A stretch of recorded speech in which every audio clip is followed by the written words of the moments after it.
So the first page will then consist of the basic information of the course. So for example, like course title, course objectives, etc.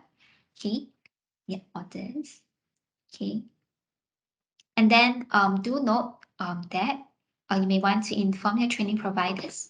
They should select training and assessment for IBF courses. Okay, because for IBF courses, it is mandatory that they have assessment.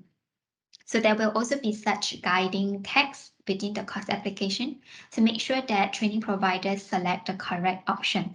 So as we move to the next page of the course application, you will also see that there are some additional instructions for the TPs here. Okay, and then we just wanted to highlight that if the TP has selected a core SFA, FAA, CPD course, then there will be an additional question that will pop up. Okay, asking for the number of CPD hours that will be earned for this course. So note that this will not be triggered for STS or FTS only course. Okay, it is only applicable for courses under core SFA and FAA CPD.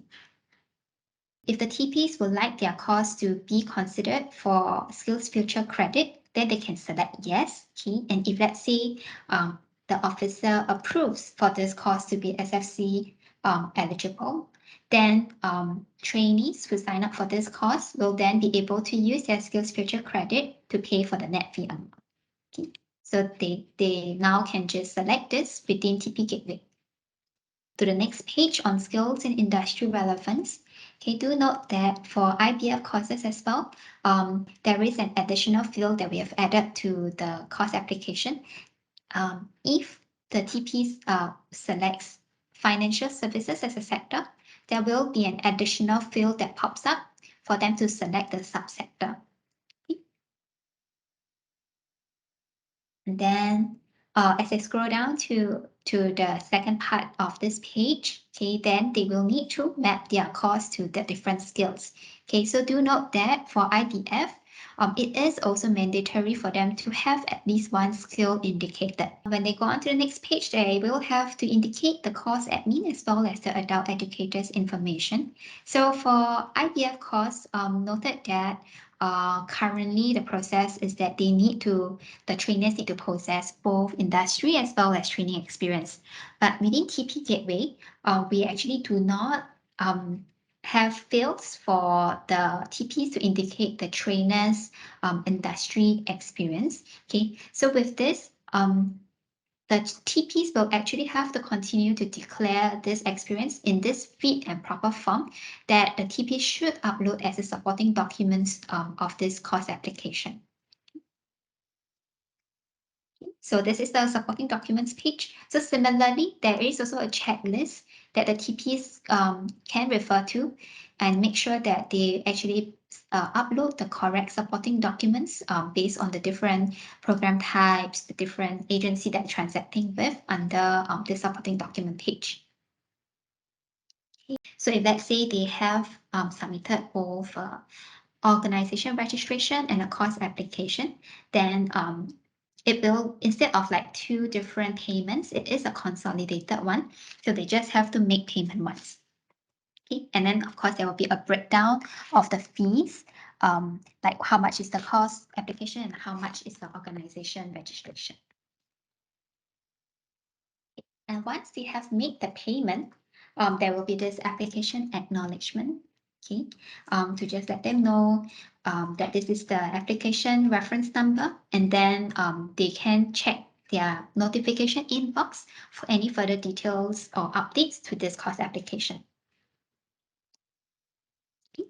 And if let's say this organization has branches under the parent entity, do note that for each branch, they need to submit an organization profile. It doesn't mean that if the parent entity has an organization profile, then the branches will also have.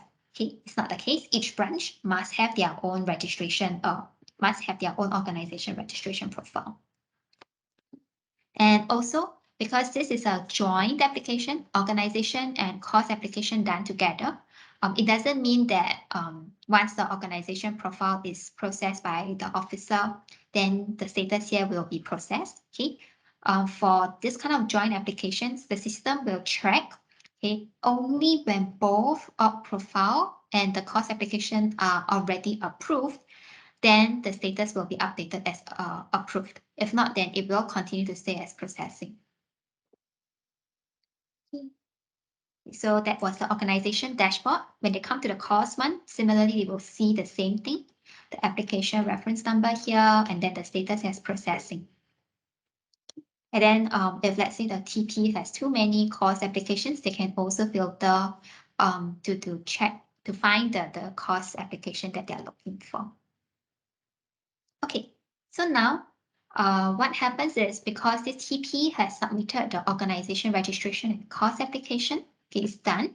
So these transactions will then be passed on to the agency officers to process in TGS.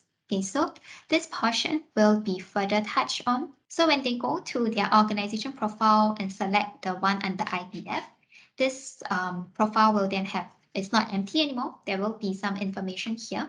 Okay, for example, what's the PICs, what's the PayNow account, etc. They will all be here. Okay. Then they can also update their profile if there's any changes. They can withdraw as well. And if they click on the view dashboard, they will see that the status is now approved. Okay.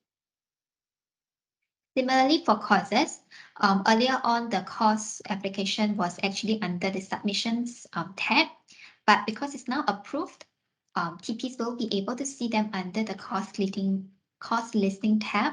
Okay, and then they will see that, okay, now it's approved and there's a validity period. Okay, when is it from? When is it until? Okay, and that the status is active. What is the course type? And also what's the course version? Okay, so this versioning, let's say if the TP made some amendments, they submit a course edit, and after the officer process the course edit, okay, then the course will then version up. It will become version 2, okay, so on and so forth.